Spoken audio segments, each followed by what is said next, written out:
Everyone, आज मैं पुनः कक्षा 10 की केमिस्ट्री जिसका नाम है केमिकल रिएक्शन इक्वेशन में आपको पार्ट 3 लेकर के आ चुका हूं, जिसमें आज आप यह सीखने वाले हैं कि किसी भी इक्वेशन को किस प्रकार से बैलेंस किया जाता है, मीन्स अनबैलेंस इक्वेशन को बैलेंस कैसे किया जाता है। और दूसरी सबसे बड़ी बात यह आज आप जानेंगे कि इस इक्वेशन को बैलेंस करने की जरूरत क्या है।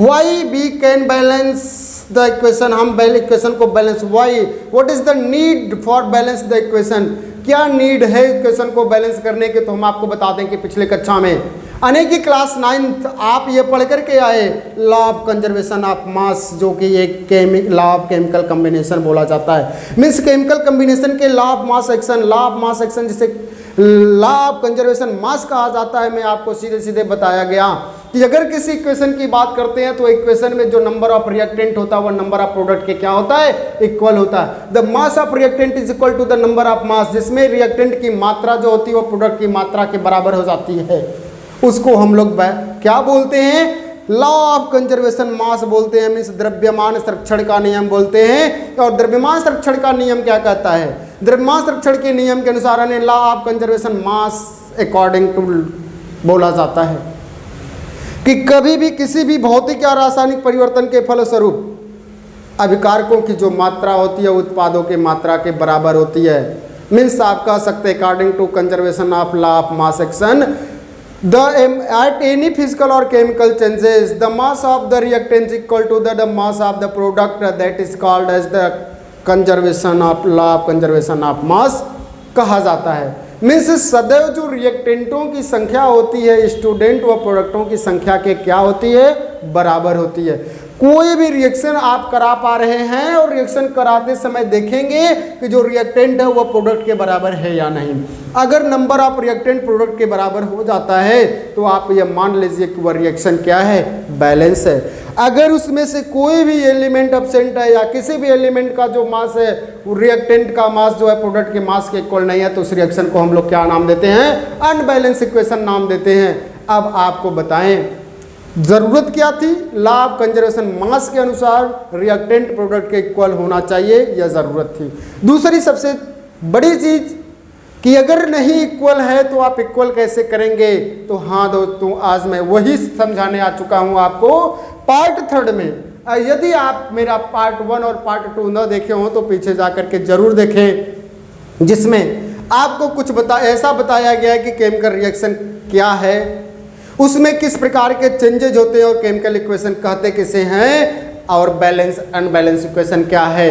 और इस वीडियो में मैं आपको यह बताने वाला हूं very easy method by which you can balance the equation only 4 step. 4 step ही ऐसे होंगे जिन स्टेप को पढ़ने के बाद आपको के सामने आने वाला कोई भी डिफिकल्ट से डिफिकल्ट इक्वेशन क्या हो सकता है, यूं मिनटों में सॉल्व हो सकता है।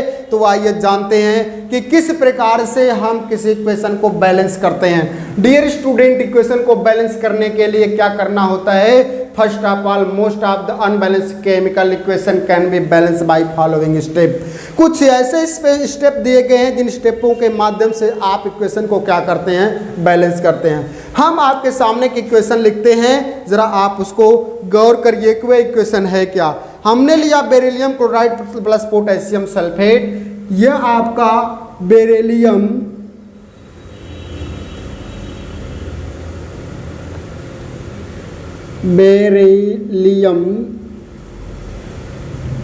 क्लोराइड प्लस पोटेशियम सल्फेट, ये आपका रिएक्टेंट है। जब ये दोनों आपस में रिएक्ट करते हैं तो बेरिलियम सल्फेट बनता है, आपका बेरिलियम सल्फेट प्लस आपका potassium chloride, potassium chloride form हो गया। 2 चीजें, यह आपका वर्ड इक्वेशन है। पहली बात क्या है कि जो भी वर्ड इक्वेशन दिया होगा डियर स्टूडेंट, उसका हम राइट करते हैं skeleton equation of the both side. Reactant और प्रोडक्ट के बोथ साइड हम क्या करते हैं, उसके स्केलेटन इक्वेशन को राइट कर लेते हैं। तो आइए हम स्केलेटन लिख लेते हैं। बेरिलियम क्लोराइड को हम लोग बोलते हैं BaCl2 प्लस पोटेशियम सल्फेट होता है K2SO4 potassium sulphate as equal to beryllium sulphate means BaSO4 beryllium sulphate हो गया, पोटेशियम क्लोराइड KCl हो गया। इस प्रकार से आपने पहले स्टेप को फॉलो कर लिया। पहला स्टेप क्या कहता है कि to balance the chemical equation follow the following step. The step first it says that, step पहला बोलता है कि जो आपको वर्ड इक्वेशन दिया होगा उसको आप in the form of skeleton के रूप में लिख लेंगे, और आपने वो कर चुका है। Beryllium chloride potassium sulphate to form beryllium sulphate potassium chloride. दूसरे नंबर पे क्या करते हैं बच्चों, find out how many atom of each side it type on the each side of the equation. Equation में अब ये चेक करते हैं, पता लगाते हैं कि कितने एटम कितने प्रकार के दोनों साइड हैं, कितने एटम कितने प्रकार के दोनों साइड हैं। तो इस साइड देखेंगे आप, एक साइड से लिखिए यहाँ बेरिलियम, यहाँ पर क्लोरीन, यहाँ पोटेशियम है, अगला सल्फर है, इसके बाद क्या है ऑक्सीजन। प्रोडक्ट साइड देख लीजिए क्या है, आपने यहाँ पर बेरिलियम, तो यहाँ भी बेरिलियम है, आपने बेरिलियम को लिख लिया। इसके बाद यहाँ क्लोरीन है, यहाँ भी आप देख सकते हैं यहाँ क्लोरीन, आपने क्लोरीन को राइट कर लिया। पोटेशियम यहाँ पर है, तो आप यहाँ देखिए यहाँ भी पोटेशियम है, या पोटेशियम को आपने राइट किया। रिएक्टेंट के साइड में सल्फर, हाँ सल्फर भी है, तो यहाँ भी आप देख सकते हैं सल्फर, आपने सल्फर को भी राइट कर लिया। अब आप देखिए यहाँ ऑक्सीजन, और यहाँ भी क्या है oxygen. Means on both side you find out the total type of element, कितने टाइप के एलिमेंट है आपने फाइंड कर लिया। दो बातें। तीसरा क्या कहता है, now comparison all the atom of both side. अब जो भी आपके एटम दोनों साइड दिए गए हैं उनका कंपैरिजन करिए कि कितने कितने हैं। चलिए यहाँ बेरिलियम कितना है, रिएक्टेंट के साइड पहले आप टोटल लिखिए, इसके बाद प्रोडक्ट के side total. Beryllium total 1, chlorine number of chlorine 2, number of potassium 2, sulphur 1, oxygen 4।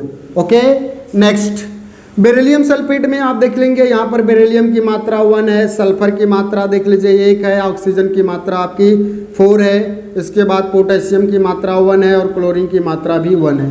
Means आपने अगले स्टेप को भी फॉलो कर लिया। मीन्स आपने एक सीरीज तैयार कर ली। सबसे पहले आपने एलिमेंटों को लिखा, फिर उसके जो नंबर हैं उनको आपने राइट कर लिया। अब आप ये चेक करिए कि जो दिया गया इक्वेशन है that given equation are balanced or unbalanced, balance है कि नहीं। इसके लिए क्या करना होगा, आपको यह पता लगाना होगा कि द नंबर ऑफ रिएक्टेंट व प्रोडक्ट इक्वल है या नहीं है। यदि आपको यह पता चल जाता है इक्वल है तो इक्वेशन बैलेंस होगी, और अनइक्वल है तो इक्वेशन अनबैलेंस होगी। तो ये जो सामने इक्वेशन दिख रहा है आप देख पा रहे हैं, ये इक्वेशन डियर अनबैलेंस है। क्यों? क्योंकि the total number of element of reactant is not equal to the total number of reactant product. तो ये प्रोडक्ट के एलिमेंट रिएक्टेंट के बराबर नहीं है, क्योंकि ऑक्सीजन यहाँ 4 है, यहाँ ऑक्सीजन 4 मामला सही, सल्फर 1 है, पोटेशियम 2 और पोटेशियम 1 हो गया, इसलिए इक्वेशन बैलेंस नहीं है। अब इसको बैलेंस करने के लिए हम पॉइंट नंबर 4 पे आते हैं। क्या बताती है, टू बैलेंस दैट एलिमेंट, जिसको बैलेंस करना होता है, मल्टीप्लाई केमिकल स्पीशीज, जिसमें उस एलिमेंट से जो केमिकल एलिमेंट दिया होता है उससे मल्टीप्लाई करते हैं ऑन द साइड, उस तरफ which does not have enough atom of that type, उस प्रकार का एटम जिस साइड नहीं होता उसमें हम लोग मल्टीप्लाई कर देते हैं। आइए करते हैं। बेरिलियम 1, ओके बेरिलियम कंप्लीट, यहाँ पे बेरिलियम 1 है। क्लोरीन की संख्या यहाँ 2 है, यहाँ क्लोरीन की संख्या 1 है, तो इस क्लोरीन में हमको कितने से मल्टीप्लाई करना होगा, 2 से मल्टीप्लाई करना होगा। अब आप इस इक्वेशन में देख लीजिए प्रोडक्ट के साइड क्लोरीन कहाँ पर है, यहाँ पर क्लोरीन, इसमें 2 क्लोरीन की रिक्वायरमेंट है। आगे बढ़िए, पोटेशियम की संख्या यहाँ पर आप देखते हैं 2 है, और यहाँ पोटेशियम की संख्या 1 है, मीन्स यहाँ भी 2 से मल्टीप्लाई कर लीजिए, यह भी आपका 2 हो जाएगा, यह भी 2 हुआ। सल्फर 1 है, सल्फर 1 है, ऑक्सीजन 4, ऑक्सीजन 4। मीन्स आपको क्लोरीन और पोटेशियम में 2 से मल्टीप्लाई करना है, और आप देख रहे हैं यहाँ 2, अगर आप यहाँ 2 से मल्टीप्लाई करते हैं तो 2 पोटेशियम हो गया और 2 क्लोरीन भी हो गया। अब आप इक्वेशन को चेक करिए, इक्वेशन आपके बैलेंस है और नॉट। मीन्स बेरिलियम आप देखिए 1 बेरिलियम हो गया, क्लोरीन टोटल 2 हो गया, यहाँ भी क्लोरीन की संख्या 2, यहाँ पर पोटेशियम 2 हो गया, यहाँ भी पोटेशियम आपका 2 हो गया, सल्फर 1, यहाँ भी सल्फर 1, ऑक्सीजन 4 और oxygen 4 means eight this type your equation is the balance equation. इस प्रकार से आपका इक्वेशन क्या हो चुका है, बैलेंस हो चुका है। Dear student, I hope you will understand very well and next question I take a next example। अब हम लोग अगले एग्जाम्पल को लेकर के उसको बैलेंस करते हैं। आपको क्या दिया होगा, फर्स्ट ऑफ ऑल आपको स्केलेटन एक आपको इक्वेशन जो दिया होगा वर्ड इक्वेशन दिया होगा और वर्ड इक्वेशन में हम लेते हैं। क्वेश्चन ऐसे आता है, give a balance equation for the reaction.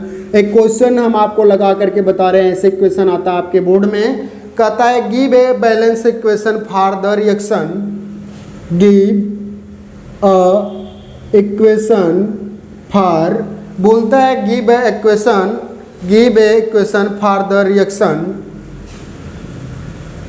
Give a balance equation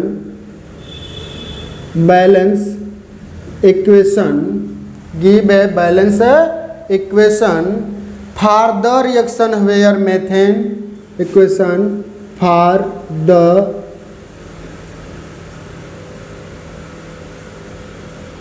reaction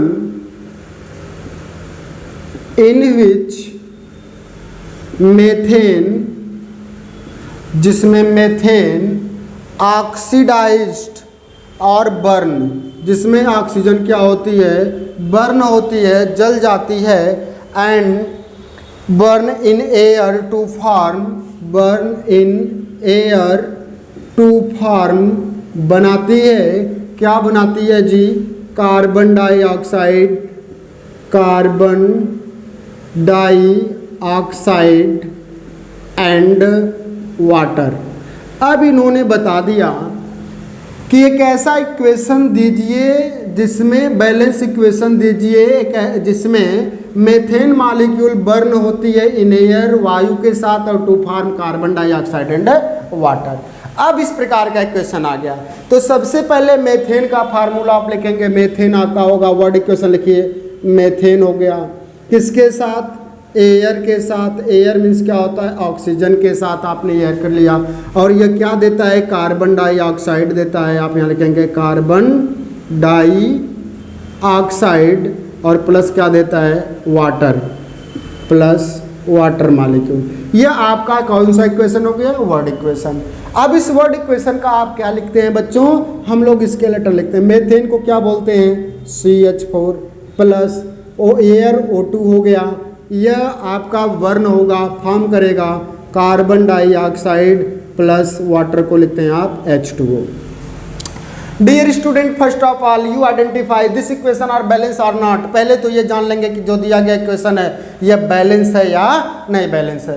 तो देखेंगे, सबसे पहले आपको पहला स्टेप में स्केलेटन आपने लिख लिया। अब आप एलिमेंट की संख्या को राइट करेंगे, total number of element on the reactant side, number of carbon, number of hydrogen, number of oxygen. Carbon की संख्या आप देख सकते हैं यहाँ पर कितनी है, 1 है, हाइड्रोजन टोटल कितने हैं, 4 हैं, और ऑक्सीजन आप देख सकते हैं यहाँ पर कितने हैं जी, 2 हैं। आ जाइए प्रोडक्ट के side, number of carbon, number of hydrogen and number of oxygen calculate करिए। Carbon total 1, number of hydrogen equal to 2 and number of oxygen equal to 3। इस प्रकार से आप देख पा रहे हैं, 1 यहाँ पर, 2 यहाँ पर, ये 3 हो गया। तो यहाँ पर देख रहे हैं this equation can not be balance because there are in reactant side the total number of oxygen 2 and in product side the number of oxygen is 3, that is the unbalance equation. Also the number of hydrogen are 4 in reactant side, the number of hydrogen are 2 only in the product side, so that equation are clearly five की not balance. अब after this I will be balance this equation. अब हम इसको balance करेंगे, और balance करने के लिए क्या करेंगे, एलिमेंटों का कंपैरिजन करेंगे, और जिधर एलिमेंटों की संख्या कम होगी उसमें उसी एलिमेंट में क्या कर देंगे, मल्टीप्लाई कर देंगे उसी स्पेसिस से, और आपका इक्वेशन जो है बैलेंस हो जाएगा। आइए देखते हैं, यहाँ पर टोटल नंबर ऑफ कार्बन 1 है, यहाँ भी कार्बन 1 है, यहाँ पर हाइड्रोजन 4 है और यहाँ हाइड्रोजन 2 है। तो आप क्या कर सकते हैं, 2 को 4 बनाना है, 2 को 4 बनाना, जब 2 को 4 बनाना होगा, यू नो यहाँ 2 से मल्टीप्लाई कर देते हैं, ये आपका 4 हो जाता है। अब आप जैसे ही 2 का यहाँ मल्टीप्लाई करेंगे 4 हो गया। एक बार चेक कर लेते हैं कि क्वेश्चन बैलेंस हुआ कि नहीं। अगर नहीं बैलेंस होगा तो फिर ऑक्सीजन को बैलेंस कर लेते हैं। तो आइए, नंबर ऑफ कार्बन 1 है, नंबर ऑफ हाइड्रोजन 4, यहाँ पर 2 है, आप यहाँ पर कर लेंगे 2, तो 2 जा 4 हो जाएगा, मीन्स हाइड्रोजन की संख्या भी यहाँ क्या आ गई, 4 हो गई। टोटल ऑक्सीजन यहाँ पर 2 है और यहाँ टोटल ऑक्सीजन देख सकते हैं, 2 का 1 में करेंगे 2 ऑक्सीजन 2 4 हो गई। मीन्स अब इधर ऑक्सीजन की संख्या 3 से क्या हो चुकी है, 4, और यहाँ कितनी है, 2 है। अब डियर स्टूडेंट, इस 2 को 4 बनाने के लिए यहाँ पर 2 से क्या कर देंगे, मल्टीप्लाई, ये भी 4 हो जाएगा। मीन्स 2 को उठाइए और यहाँ पर लगा लीजिए। यह इक्वेशन आपका कौन सा इक्वेशन हो गया, बैलेंस इक्वेशन हो गया। Eight this type you can very easily balance the all type of equation. Means किसी इक्वेशन को बैलेंस करने के लिए सबसे पहले हमने क्या किया ये जानिए। First of all you right the word equation into skeleton equation. पहले आपने वर्ड इक्वेशन को किस में लिख लिया है, आपने स्केलेटन में। इसके बाद दूसरे नंबर पे आपने रिएक्टेंट और प्रोडक्ट के एलिमेंटों को क्या कर दिया, राइट करके एक सीरीज बना ली। सीरीज बनाने के बाद तीसरे नंबर में आपने इसको कंपैरिजन किया कि नंबर ऑफ जो रिएक्टेंट एलिमेंट है वह number of product of element के इक्वल है कि नहीं। अगर इक्वल जो है ठीक है, जो नहीं इक्वल है उसमें हमने इक्वल करने के लिए क्या किया, उन्हीं स्पेसिस से मल्टीप्लाई करते गए। एट लास्ट हमको क्या मिला, एक बैलेंस इक्वेशन ऑब्टेन हो जाता है। At this type you can very easily balance the all type of chemical equation. Dear student, I take another example number 3, how you can balance a equation. हम आपको पुनः एक ऐसे equation को लेकर के आ रहे हैं जिसको आप प्रयास करेंगे क्या करना, बैलेंस करने के लिए। हमने लिया जिंक प्लस सिल्वर नाइट्रेट।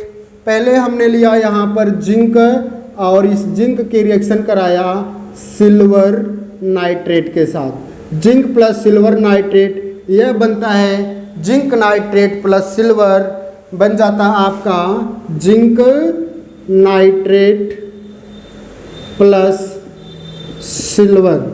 अब ये जो आपका इक्वेशन है यह वर्ड इक्वेशन है।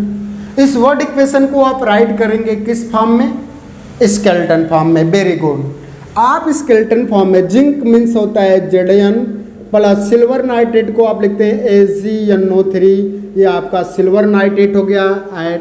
आप एरो लगाइए। जिंक नाइट्रेट का सूत्र होता है Zn और NO3 का twice plus silver Ag। My dear student, see very carefully, this reaction is balanced or not, is the reaction are balanced, your answer is no।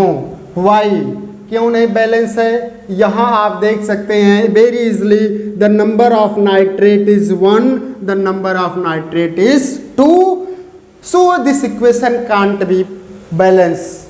so अब क्या करना होगा, हम लोगों को इस इक्वेशन को बैलेंस करना होगा। हमने वर्ड इक्वेशन को स्केलेटन इक्वेशन में राइट कर लिया है। अब आप जैसा जानते हैं कि इनके नंबर ऑफ एलिमेंट को राइट करते हैं, एक सीरीज बनाते हैं। यहाँ पर आपने Zn ले लिया, अगला आपने सिल्वर ले लिया, नाइट्रोजन ले लिया, ऑक्सीजन ले लिया। यहाँ पर डियर आपने Zn लिया और इसके बाद नेक्स्ट आपने क्या लिया, नाइट्रोजन, ऑक्सीजन और फिर आपने क्या लिया, सिल्वर ले लिए। Ag मन Zn है, AgNO मीन्स ऑल एलिमेंट आपने राइट कर लिया। अब आप चेक कर लीजिए किसकी कितनी नंबर में कौन प्रेजेंट है। जिंक कितना है 1, यहाँ भी जिंक, यहाँ पर सिल्वर कितना है 1 है, नाइट्रोजन कितना है 1 है, ऑक्सीजन कितना है 3 है। आप यहाँ चेक कर सकते हैं जिंक कितना 1 है, नाइट्रोजन कितना है, यहाँ पर यहाँ का 2 का मल्टीप्लाई करेंगे 2 हो जाएगा, ऑक्सीजन 2 3 जा 6 मीन्स 3 है। अब आप यहाँ पर Ag देख लीजिए 1 है। मीन्स आप यहाँ देख पा रहे हैं क्या कि जो आपने यहाँ पर कंपाउंड ले रखा है वह अनबैलेंस है। मीन्स 2 ऐसी संख्याएं हैं जो वेरी हैं। यहाँ पर सिल्वर 1, तो यहाँ पर सिल्वर कितने भाई 1 है, गुड। यहाँ नाइट्रोजन 1 है, यहाँ नाइट्रोजन 2, यहाँ ऑक्सीजन 3 है और यहाँ ऑक्सीजन 6 है।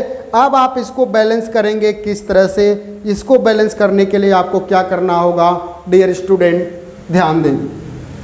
जिंक को बैलेंस करने की कोई रिक्वायरमेंट नहीं है। सिल्वर आपका 1 है, यहाँ पर सिल्वर कितना है 1 है।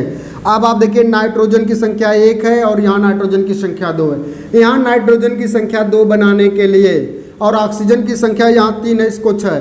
नाइट्रोजन आपको कितने चाहिए भाई? 2 चाहिए। ऑक्सीजन कितनी चाहिए? 3 है और यहाँ 6 है, तो यहाँ से 2 से मल्टीप्लाई करिए। मीन्स यदि नाइट्रोजन और ऑक्सीजन दोनों में 2 से मल्टीप्लाई किया जाए तो नाइट्रोजन 2 हो जाएगा और ऑक्सीजन 6 हो जाएगा। मीन्स हमने ये मल्टीप्लाई NO में कर रहा है और यही NO है। डियर स्टूडेंट, यदि इसी के सामने हम 2 लगा दें तो अब आप इक्वेशन को देख सकते हैं क्या हुआ। टोटल जिंक 1, टोटल Ag 2 है, यहाँ पर Ag 1 है, आप यहाँ 2 कर सकते हैं। अब आप देखिए टोटल नाइट्रोजन 2, यहाँ 2 नाइट्रोजन, यहाँ ऑक्सीजन 2, 3 6, यहाँ पे 3 2 6, 3 नाइट्रोजन हो गया। इस प्रकार से आपने यहाँ पर पा लिया, दिस इक्वेशन क्या हो गया? बैलेंस इक्वेशन हो गया। As this type you can very well understood and how the equation are balance. आप ये बहुत अच्छी तरह से और भली बात सीख चुके हैं कि किसी इक्वेशन को किस प्रकार से बैलेंस किया जा सकता है। बैलेंस करने के वो मात्र 3 और 4 स्टेप होंगे, जिसको आप अगर फॉलो कर लेते हैं dear student, I will guarantee, मैं इसकी गारंटी लेता हूं कि you can very easily solve all type of the problem dear student. That's all.